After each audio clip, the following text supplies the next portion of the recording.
Friends, இன்றைக்கி நம்ம இன்ட்ரெஸ்டிங்கான ஸ்டோரியோட தொடர்ச்சி தான் பார்க்க போகிறோம். நான் ஆட்டோ ஓட்டிகிட்டு இருக்கும்போது செல்வி சித்தி கூட எவ்வளோ ஒரு நட்பு பாராட்டினுங்கிறதோட தொடர்ச்சி தான் பார்க்க போகிறோம். அதோடு நான் அப்பா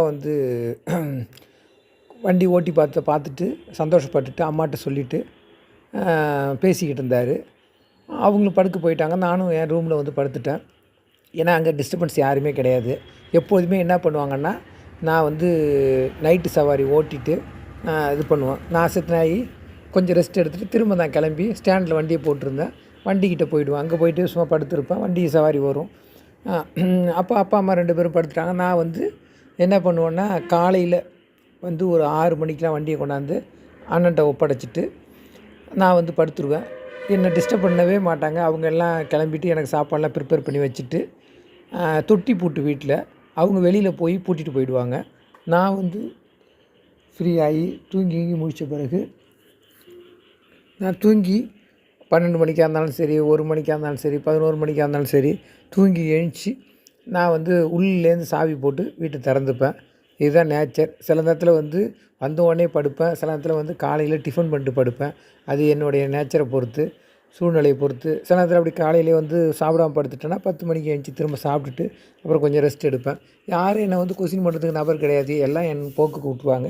அப்படி தான் நான் எழுந்துச்சி என்ன பண்ணேன், 10 மணிக்கு சாப்பிட்டுட்டு படுக்குமே அப்படின்ட்டு எழுந்துச்சிட்டு ப்ரஷ் பண்ணிவிட்டு இப்படி வந்துட்டு சரி ஃபேஸை பார்க்குன்ட்டு நிலக்கண்ணாடிக்கிட்ட போனேன். கீழே ஏதோ பேனா ஒரு பேப்பர்லாம் இருந்தது. என்னென்னு குனிஞ்சு சரி அப்பா ஏதோ மறந்து வச்சுட்டு போயிட்டார் போல இருக்குது அப்படின்னு குனிஞ்சு பார்த்தேன். அதில் ஒரு செக்கு சைன் பண்ணி இருந்தது. அது கீழேயே ஒரு சின்ன லெட்ரு, ஒரு 10 வரியில் ஒரு லெட்ரு இருந்தது. அன்புக்குரிய மகனுக்கு, உன்னுடைய தொழில் மீது பக்தியும் உன்னுடைய தொழில் மீது உள்ள ஞானமும் நான் நன்கு உணர்ந்தேன். அதுக்காக தான் நைட்டு ஒன்று ஆட்டோவில் ஓட்ட சொன்னேன். எனக்கு மன நிம்மதி. நம்ம படித்து தான் ஒரு விஷயத்தை சாதிக்கணும்னு அவசியம் இல்லை. நமக்கு பிடிச்ச விஷயத்தை செஞ்சு சாதிக்கிறது தான் சாதனையாளருடைய வேலை. எல்லாருமே படிச்சுட்டு படிப்புக்கான வேலையை பார்த்துக்கிட்டு இருந்தால் யார் ஆட்டோ ஓட்டுறது, யார் கார் ஓட்டுறது, யார் ஃப்ளைட் ஓட்டுறது, இப்படி எல்லாத்துக்குமான நபர்களை சேர்ந்தது தான் இது. ஒரு கூட்டு பிரார்த்தனை தான் இந்த உலகம். அதனால் எல்லா விதமான மனிதர்களும் நம்ம தேவை. நம்ம குடும்பத்தில் இந்த மனிதர்கள் தேவையில்லைன்னு நம்ம ஒதுக்குறது அது நல்ல விஷயம் இல்லை. அதனால் உன்னுடைய துறைக்கு என்னுடைய அன்பளிப்பாக நீ வாங்க வேண்டிய புது ஆட்டோவுக்கான முழு தொகையும் என் கையால் என் சார்பாக கொடுக்கணுன்னு நான் ஆசைப்பட்டேன். அதனால தான் இந்த செக்கில் கையெழுத்து போட்டிருக்கேன்.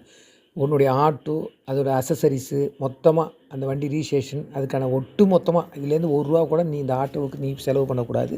அந்த ஒட்டுமொத்த பணத்தையும் எவ்வளோன்னு கேட்டுட்டு கால்குலேட் பண்ணி போட்டு அந்த அமௌண்ட்டை நீ எடுத்துக்க அப்படின்னு சொல்லியிருந்தார். அதை பார்த்தோன்னே எனக்கு மற்றற்ற மகிழ்ச்சி. என்னால் ஒன்றுமே சொல்ல முடியல. ஏன்னா நானும் ஒரு சிறுக சேர்த்து வச்சுருக்கேன். ஒரு 20,000 25,000 இருக்கும். ஆனால் அப்பா இன்றைக்கி 1,00,000க்கு மேலே நம்மளை போட்டு கிட்டத்தட்ட இன்றைக்கி வண்டி 1க்கு மேலே வருது. அதெல்லாம் எல்லா தொகையும் போட்டு எடுத்துங்க அப்படிங்கிற மாதிரி சொல்லியிருக்காரு. அது இவ்வளோ சீக்கிரத்தில் என் மேலே இவ்வளோ நம்பிக்கை செய்வார்னு புரியாது. எனக்கு அதுக்கு மேலே தூக்கமோ மொத்ததும் வரல. உடனே ஃப்ரெஷ்ஷப் ஆகிட்டு சாப்பிட்டுட்டு உடனே வீட்டை லாக் பண்ணிவிட்டு என்னுடைய பைக்கை எடுத்துகிட்டு கிளம்பிட்டேன். கிளம்பி நேராக ஷோரூம் போனேன். எங்கள் ஊர்லேருந்து ஒரு 50 கிலோமீட்டரில் ஷோரூம் இருக்குது. ஷோரூம் போயிட்டு வண்டியெல்லாம் விசாரிச்சுட்டு கம்ப்ளீட்டாக அசசரிஸ் எல்லாத்தையும் சேர்த்து நீங்கள் அதுக்குள்ளே அமௌண்ட்டை மட்டும் இது பண்ணிவிடுங்க அப்படின்னு சொல்லிவிட்டு எல்லாத்தையும் கேட்டுக்கிட்டேன்.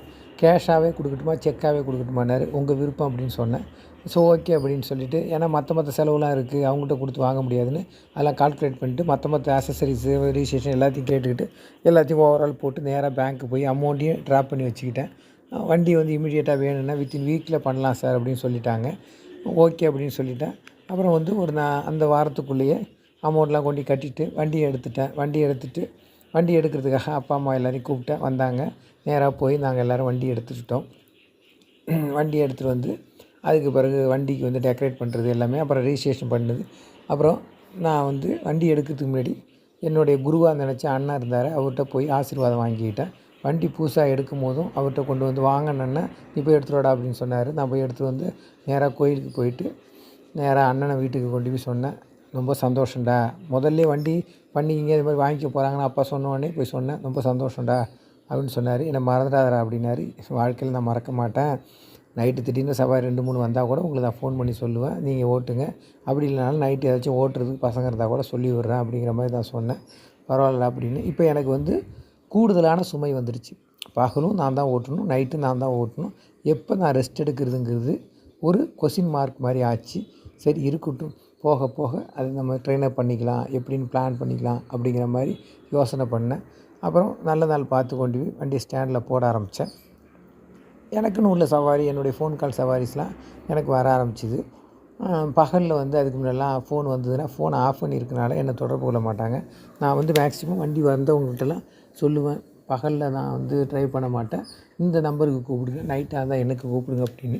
இப்போ நைட்டில் சவாரி வரும்போது நான் பகலில் நான் ஓட்டுறேன், இது நம்ம வண்டி அப்படின்னு சொல்லி எனக்கு கூப்பிடுங்க, அந்த நம்பருக்கு வேணாலும் கூப்பிடுங்க, ஒன்றும் தப்பு இல்லை, அவர் நம்ம அண்ணாச்சி தான் அப்படிங்கிற மாதிரி சொன்னேன். இப்படி போய்கிட்டு இருந்தது. இதில் வந்து பார்த்திங்கன்னா இப்போ நிறைய கஸ்டமர் எனக்கு வந்து புதுசு புதுசாக வர ஆரம்பிச்சிட்டாங்க. இதில் என்ன ஒரு பியூட்டின்னா, நான் எங்கள் வீட்டுக்கு பக்கத்தில் இருக்கிறவங்க தான் செல்வி. அவங்கள நான் சின்ன வயசுலேயே சித்தி சித்தின்னு கூப்பிடுவேன். ஆரம்பத்தில் சின்ன வயசில் அம்மா அம்மான்னு கூப்பிட்டுட்டு இருந்தேன். அதன் பிறகு அம்மா இருக்காங்க, அப்புறம் 2 பேரும் அம்மா அம்மான்னு கூப்பிட்டா அது நல்லா இருக்காது அப்படின்ட்டு அம்மாவோட வயசில் கம்மிங்கிறனால அவங்கள சித்தி அப்படின்னு கூப்பிட ஆரம்பித்தேன். செல்லி சித்தின்னு கூப்பிடுவேன், செல்வின்னு கூப்பிடுவேன். எப்படி வேணாலும் கொஞ்சம் வயசு வந்த பிறகு சித்தின்னு மட்டும் கூப்பிட்டு பேரை சொல்லக்கூடாது, நாகரிகமாக இருக்காதுன்னு விட்டுட்டேன். அவளும் ஒன்றும் பெரிய வயசு கிடையாது, என்னோட வந்து ஒரு 7 வயசு மூத்தவங்களாக இருப்பாங்க, அவ்வளோதான். அது அவங்க வந்து பார்த்திங்கன்னா அவர் வீட்டுக்காரர் வந்து வெளிநாட்டில் இருக்கார். அதனால் எங்கே போகிறா இருந்தாலும் வந்து மேக்ஸிமம் பஸ்ஸு, ஆட்டோ அப்போ தான் யூஸ் பண்ணுவாங்க. நான் ஆட்டோ வாங்கின அன்றைக்கி பக்கத்துலலாம் சொல்லிவிட்டு விசிட்டிங் கார்டெலாம் போட்டு ஒரு 1000 விசிட்டிங் கார்டு போட்டு எல்லாத்தையும் வச்சுட்டேன் பக்காவாக. அப்போ என்னாச்சுன்னா அவங்க வந்து எப்போதுமே செல்வி சித்தி வந்து என் வண்டி தான் எடுப்பாங்க. எங்கே போகிறா இருந்தாலும், ஷாப்பிங் போகிறா இருந்தாலும் சரி, வெளியில் போகிறா இருந்தாலும் சரி, லோக்கல் எங்கே வேணாலும் என்ன தான் எடுப்பாங்க. இப்படி பல கஸ்டமர் இருக்காங்க. அதில் சித்தியும் ஒரு கஸ்டமரு. என்கிட்ட இயல்பாகவே ரொம்ப க்ளோஸிவாக பேசுவாங்க. இப்போ ஆட்டோ ஓட்ட ஆரம்பித்த பிறகு கொஞ்சம் பர்சனலாக பேசுகிற மாதிரி ஒரு வாய்ப்பு வந்தது. ஏன்னா ஆட்டோவில் எங்கே பார்த்தாலும் போவோம். முன்னெல்லாம் சின்ன வயசில் பேசியிருப்பேன், எனக்கு நல்லா வேணும் தெரிஞ்ச பிறகு என்ன சித்தினா என்ன சித்தி, ஏதாவதுனா ஒரு தேவைன்னா பேசுகிறது அப்படி இருந்தது போக, இப்போ என் கூடயே பயணிக்கும் போது பல விஷயத்த வந்து பேசுகிறதுக்கான வாய்ப்பு வந்தது. அப்போ வெளிநாட்டில் இருக்கிற அவர் சித்தப்பா பற்றிலாம் கேட்பேன். ஆமாண்டா போடா, அவர் ஒரு போக்கத்த ஆள் அப்படிம்பாங்க. ஏன் சித்தி அப்படின்னா, ஆமாம் போக்கத்த ஆள்னா என்ன சொல்கிறது, பணத்தை சாப்பிட்டு அவர் அங்கே கடலுக்கு அந்தானே கடந்துட்டு பணத்தையே சாப்பிட்டுட்டு கிடக்கட்டும், நான் இங்கே கடந்து அவர் அனுப்பின பணத்தை வச்சுக்கிட்டு நான் சாப்பிட்டுட்டு கிடக்கிறேன். என்னடா வாழ்க்கை இது, 2 பொம்பளை புள்ள வச்சுருக்கேன், எல்லாம் இன்னும் காலம் போன காலத்துக்கு வந்து கடைசி காலத்தில் ஊரில் வந்து இருந்தான்னா இல்லாட்டி போனால் என்னடா, அதெல்லாம் யோசனை பண்ணி பாரா. இப்போ தான் நம்ம பசங்களுக்கு ஒரு காது குத்துறது போகிறது வருது எல்லாம் கூட இருந்து அதுதான்டா சந்தோஷம். என் கூட இருக்கிறது, அவர் கூட நான் இருக்கிறது, பசங்க கூட இருக்கிறது, இப்படி எல்லாம் சேர்ந்து இருக்கிறது தான்டா வாழ்க்கை. எங்கேயோ கடந்து வாழுது, அது ஒரு வாழ்க்கை கிடையாது. நல்லா யோசனை பண்ணி பாரு. இன்றைக்கெலாம் வந்து எவ்வளோ உலகம் எவ்வளோ சுருங்கி போச்சு. இன்றைக்கி வந்து ஒரு குழந்தை பெற்றுக்கிற மிஷின்மா மட்டும் ஒரு பொண்ணையோ ஆணையோ நம்ம நினைக்கக்கூடாது அப்படிங்கிற மாதிரிலாம் சொன்னாங்க. அது ரொம்ப சிறந்த அறிவுரையாக இருந்தது. நம்ம கேட்டுக்கிட்டு இருந்தேன். அப்புறம் சில விஷயத்த வந்து அவங்கள்ட்ட சொல்லி வந்து நான் வந்து ஆசுவாசப்படுத்துவேன். அதெல்லாம் அப்படி நினைக்காதீங்க, போக போக நீங்கள் சொல்லுங்கள், புரிஞ்சுப்பாங்க.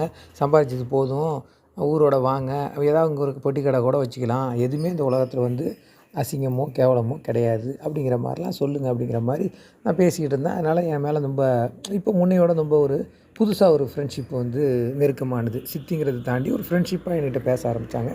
அது எனக்கு பிடிக்கும். எனக்கு ஒரு நெருக்கமான ஒரு வெல்விஷரில் அவங்களும் ஒருத்தவங்களாக சேர்ந்துக்கிட்டாங்க.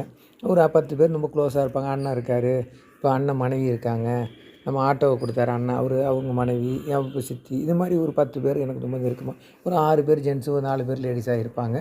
அதில் வந்து லேடிஸில் வந்து ரொம்ப கொஞ்சம் அன்னோனியமாக பேசுகிற மாதிரி இருக்கிற வந்து ஒரு இடத்துல வந்து சித்தி வந்தாங்க. அவங்க அப்படி தான் ஒரு ஒரு பேசுகிற டைப். இயல்பாகவே அவங்க எதாக இருந்தாலும் நெத்தி அடியாக பேசுவாங்க. மறைச்சி உரித்து பேச மாட்டாங்க. கலகலன்னு எல்லாத்தையும் போட்டு ஓடிப்பாங்க. கூச்ச நாச்சம் பார்க்க மாட்டாங்க. அதனால் எதாக இருந்தாலும் பேசுவாங்க. அப்படியே போய்கிட்டு இருந்தது. திடீர்னு அவசரமாக ஒரு டைம் ஃபோன் அடித்தாங்க. வெளில சவாரியில் இருந்தேன். அழுதுகிட்டே பேசுனாங்க. ஏன் சித்தி என்னாச்சுன்னு கேட்டேன். இல்லைடா, அப்பா வந்து ஹாஸ்பிட்டலில் சேர்த்துருக்காங்க, உடம்பு முடியல அப்படிங்கிற மாதிரி சொல்கிறாங்க, ரொம்ப கிரிட்டிக்கலாக இருக்கிற மாதிரி அப்படின்னு சொன்னாங்க. என்ன பண்ணுறதுன்னு தெரியல அப்படின்னாங்க. ஐயோ சித்தி, சவாரியில் இருக்கேனே, இல்லை நீ வந்தால் தானே நல்லாயிருக்கும், ஏன்னா இங்கேருந்து ஒரு 40-50 கிலோமீட்டர் நான் ஒண்டியமாக போகணும், அங்கே என்ன சுச்சுவேஷன் தெரியல, காருக்கு அது வானாண்டா, ஆட்டோ தாண்டா கன்வீனியண்ட்டாக இருக்கும், நீ வாடா அப்படின்னாங்க. சரின்னு என்னுடைய வந்த கஸ்டமரு ஒரு ஒர்க் விஷயமாக போயிருந்தாங்க, ஒரு பர்ச்சேஸுக்கு. நான் உடனே உள்ளே போய் அவங்கள்ட்ட கிட்டே போய், ஏம்மா எதுவும் நினச்சிக்காதீங்க, இந்த மாதிரி அவசரமாக எங்கள் ரொம்ப க்ளோஸ் ரிலேஷன் ஒருத்தவங்க, அவங்க வந்து நம்ம தாத்தா முறை வேணும், ரொம்ப சீரியஸாக இருக்குன்னு ஃபோன் வந்துருச்சு, இதே ஸ்பாட்டில் இன்னும் எவ்வளோ தான் இருப்பீங்க, இன்னும் ஒரு 1/2 அன் ஹவர் அளவுக்கு பர்ச்சேஸ், அதுக்குள்ளேயே ஒரு ஆட்டோ உங்களுக்கு இந்த இடத்துலேயே வந்து நிற்கும், அவங்கள பிக்கப் பண்ணிங்க, நீங்கள் எனக்கு எவ்வளோ கொடுப்பீங்களோ அதையே கொடுங்க. இன்கேஸ் வந்து அதிகமாக கேட்டால் கூட உங்களுக்கு உள்ள இந்த சவாரிக்குள்ளதை கொடுத்துருங்க, பாக்கி நான் பேசிக்கிறேன் அப்படின்னு எந்த வருத்தமும் இல்லையில அப்படின்னு சொல்லிவிட்டு எல்லாத்தையும் கரெக்ட் பண்ணி ஆட்டோவுக்குலாம் சொல்லிவிட்டு இந்த ஸ்பாட்டுக்கு போட அந்த நம்பரை கான்டாக்ட் பண்ண சொல்லிவிட்டு நான் அவசரமாக என்ன பண்ணேன், நேராக சித்தியை வந்து பிக்கப் பண்ணேன். கொஞ்சம் கலங்கிக்கிட்டே நின்றுக்கிட்டு இருந்தாங்க. அப்புறம் அழைச்சிக்கிட்டு நேராக கிளம்பிட்டோம். அப்புறம் வந்து உடனே ஃபோன் பண்ணி எங்கள் அம்மாவுக்கு ஃபோன் பண்ணாங்க. ஃபோன் பண்ணி பசங்க 2 பேரும் ஸ்கூல் விட்டு வருவா, நீங்கள் பார்த்துங்க, பரவாயில்ல ஒன்றும், அப்புறம் யார் பின்னாடி போகிற அப்படின்னு கேட்டாங்க. அப்புறம் ரொம்ப சந்தோஷம், லோகு பின்னாடியே போ, பத்திரமா இரு, நைட்டாக இருந்தாலும் இது தங்கி பார்த்துருவா அப்படின்னு சொல்லிட்டு ஃபோனை எனக்கிட்ட கொடுக்க சொன்னாங்க. அப்புறம் இங்கே பாருடா, நீ கூட இருடா, இருந்து பார்த்து ஒரு நாளாக இருந்தாலும் 2 நாளாக இருந்து பார்த்துட்டு கூட அழைச்சிட்டு வா, ஒன்றும் பிரச்சனை இல்லை, 2 நாள் போனாலும் பரவாயில்ல, அதுக்கான வாடகையை நான் கொடுக்குறேன் உனக்கு, நீ வந்து அவங்கள டிஸ்டர்ப் பண்ண வேணாம் அப்படின்னாங்க. உடனே சித்தி வாங்கி அதெல்லாம் பிரச்சனை இல்லை, வாடகை பற்றி ஒன்றும் மேட்ரு இல்லை, பணமும் ஒரு மேட்ரு அப்படி இல்லை இது என் சார்பாக இருக்கட்டும், நீ முதல்ல மற்றதை பாரு அப்படின்னு சொல்லிட்டு வச்சுட்டாங்க. அப்புறம் நான் இங்கேருந்து போனோம். போய் ஹாஸ்பிட்டலில் போய் பார்த்தோம். வயசும் முதிர்ச்சி கொஞ்சம் அதிகமாக இருந்தது. கிட்டத்தட்ட அவருக்கு ஒரு 70 வயசு இருக்கும். ஆனால் நல்லா தான் இருந்தார். இதை மூச்சு திணறல் அதிகமாக இருக்குங்கிறனால டாக்டர்ஸ்லாம் சொன்னாங்க. அப்போ அவங்க அண்ணன் தம்பி எல்லோரும் இருந்தாங்க. எல்லோரும் பார்த்துக்கிட்டு இருந்தது. அப்புறம் என்னாச்சுன்னா நம்ம அங்கே பார்த்தோம். அப்படி தான் இருக்குது, என்ன சுச்சுவேஷன், அவருடைய பொசிஷன் வந்து நாளைக்கு தான் தெரியும் அப்படிங்கிற மாதிரி சொன்னாங்க. அப்போ நான் அங்கேயே உட்காந்து பார்த்துக்கிட்டே இருந்தேன். நான் பேசிக்கிட்டே இருந்தோம். அப்புறம் வெளியில் உட்காந்து வராண்டாவில் அப்படியே கொஞ்சம் நாழி அந்த கதையை பேசிட்டு அப்புறம் பொதுவான கதைகள்லாம் பேசிக்கிட்டு இருந்தோம். அப்படியே பல விஷயம் ஓடிக்கிட்டு இருந்தது. எல்லாம் வாழ்க்கையை சுற்றி இந்த வாழ்வாதாரத்தை சுற்றி தான் வந்துக்கிட்டே இருந்தது. அப்புறம் நைட்டு ஒரு 11 மணி கிட்டத்தட்ட இருக்கும். அங்கேருந்து வார்டில் பர்சன்லாம் வந்து நர்ஸ்லாம் வந்து யாருங்க உட்காரக்கூடாது, ஒரே ஒரு ஆளுக்கு மட்டும்தான் அலவுடு, பாக்கி எல்லோரும் நீங்கள் வெளியில் போயிடுங்க, இங்கே இருக்கக்கூடாது அப்படின்னு சொன்னாங்க. அப்போ வந்து என்னாச்சுன்னா அவங்க மட்டும் நான் இங்கே இருந்துக்கிறேன் அப்படின்ட்டாங்க. நாங்கள் பிடிவாதமாக நீங்கள் போய் வீட்டில் ரெஸ்ட் எடுங்க அப்படின்னு சொன்னதுக்கு வேணாம், நான் இங்கேயே இருக்கிறேன்னாங்க. அப்புறம் அவங்கள பிடிவாதமாக அவங்க அண்ணன், நீ வீட்டுக்கு போம்மா, வந்து காலைல பார்த்துக்கலாம், நான் காலையிலே கூட்டிகிட்டு வரேன். இல்லைடா, நான் வந்து இங்கே தான் இருப்பேன், அவரை விட்டுட்டு நான் போக மாட்டேன் அப்படின்னு பிடிவாதம் பண்ணிட்டாங்க. சரி, அவங்க வயசில் மூத்தவங்க, அவங்க அங்கே இருந்தாங்கன்னா அவங்களுக்கு துணையாக அவங்களுக்கு திடீர்னு ஒன்று எதுனா சொல்கிறதுக்கு வேறு ஏதாச்சும் வேணுமே அப்படின்னு எல்லோரும் குழம்புனாங்க. அப்போ நான் உடனே சித்தி என்ன சொன்னாங்கன்னா, நான் இங்கே இருந்துக்கிறேன், நீ எப்படிம்மா இருப்பேன், இங்கே தான் ஒருத்தவங்க இருப்பேன், இல்லை நான் ஆட்டோவில் போய் உட்காந்துக்கிறேன், ஏதாவதுனா எனக்கு அம்மா அடிக்கிட்ட ஃபோனு, நான் நர்ஸுங்கள்ட்டையும் சொல்லிடுறேன், அம்மாவுக்கு ஏதாவது முடியலனாலும் அம்மாவுக்கு மயக்கம் வரதா இருந்தாலும் நான் கீழே தான் இருப்பேன், இந்த நம்பருக்கு தொடர்பு கொள்ளுன்னு ரிசப்ஷனில் கொடுத்துட்றேன், நீ போய் ரெஸ்ட் எடுத்துகிட்டு வாண்ணே அப்படின்னு அவங்க அண்ணன் அண்ணி இன்னும் 2-3 பேர் எல்லாரையும் அனுப்பி விட்டாங்க. ஊர்லேருந்து வந்தாங்களோ இல்லை தூரத்து சொந்தமாக அப்படி தெரில, எல்லாரையும் அனுப்பி விட்டாங்க. அவங்க அண்ணன் பிடிவாதமாக நீ போமா, நம்ம வீட்டில் ரெஸ்ட் எடுமான்னு சொன்னது வானான்ட்டாங்க. சரி ரைட்டு, அம்மா அங்கே இருக்கிறதுனால நீ இரு அப்படின்னு சொல்லிவிட்டு கிளம்பிட்டாங்க. அப்புறம் நான் வந்து போய் அவங்க பாட்டிக்கு வந்து டிஃபன்லாம் வாங்கிட்டு வந்து கொடுத்தேன். அவங்க ரொம்ப பிடிவாதம் வானான்னாங்க. அப்புறம் பிடிவாதம் பண்ணி நீங்கள் உடம்பு முடியாமல் போயிட்டுனா அப்புறம் என்ன பண்ணுறதுன்னு சொல்லி அவங்களுக்கும் இது பண்ணிடுது. இதோட தொடர்ச்சி அடுத்ததில் பார்ப்போம்.